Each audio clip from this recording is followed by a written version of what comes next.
कार्तिक महात्म 13वां अध्याय। नारद जी बोले, दैत्यों के तीक्ष्ण प्रहारों से व्याकुल देवता इधर उधर भागने लगे। तब इंद्र आदि को इस प्रकार भयभीत देखकर गरुड़ पर चढ़े भगवान युद्ध में आगे बढ़े। उन्होंने अपना शारड़ नामक धनुष उठाकर बड़े जोर से टंकोर किया। त्रिलोकी शब्दित हो गए। पल मात्र से ही भगवान विष्णु ने 1000 दैत्यों के सिर काट गिराए। यह देखकर जलंधर के क्रोध की सीमा न रही। फिर तो भगवान विष्णु और जलंधर का महान संग्राम हुआ।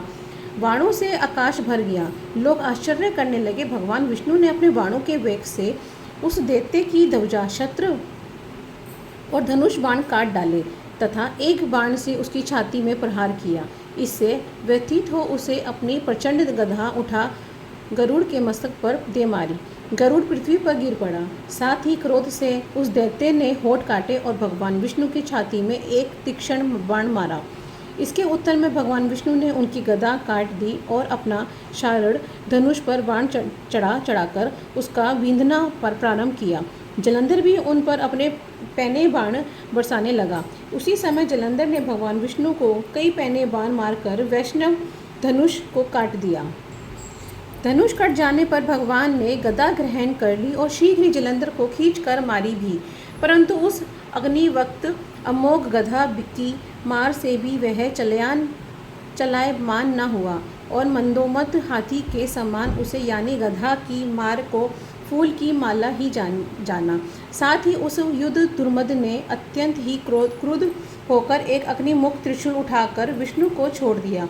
भगवान विष्णु ने शिव के चरणों का स्मरण कर नंदक नामक त्रिशूल से उनके त्रिशूल को छेद दिया।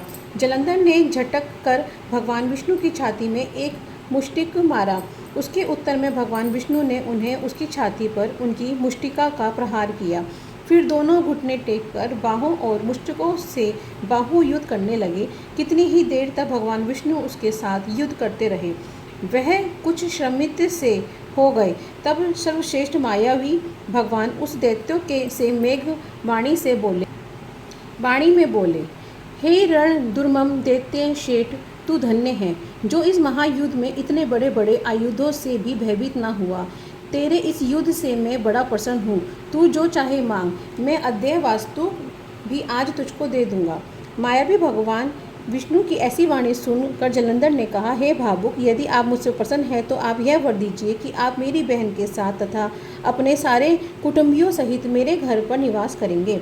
नारद जी कहते हैं, उसके ऐसे वचन सुनकर भगवान विष्णु को खेद तो हुआ, किंतु उसी क्षण उस देवेश ने तथास्तु कह दिया।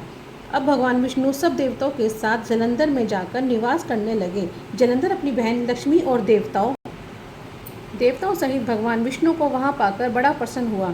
फिर तो देवताओं के पास जो रत्न आदि थे उनके स्थानों पर दैत्यों को स्थापित कर जलंधर पृथ्वी पर आया। निशुंभ को पाताल में स्थापित कर दिया और देव, दानव, यज्ञ, गंधर्व, सर्व, राक्षस, मनुष्य आदि सबको अपना वशवर्ती बनाकर त्रिभुवन पर शासन करने लगा। उसने धर्मानुसार सुपुत्रों के समान प्रजा का पालन किया। उसके धर्मराज्य में सभी सुखी थे।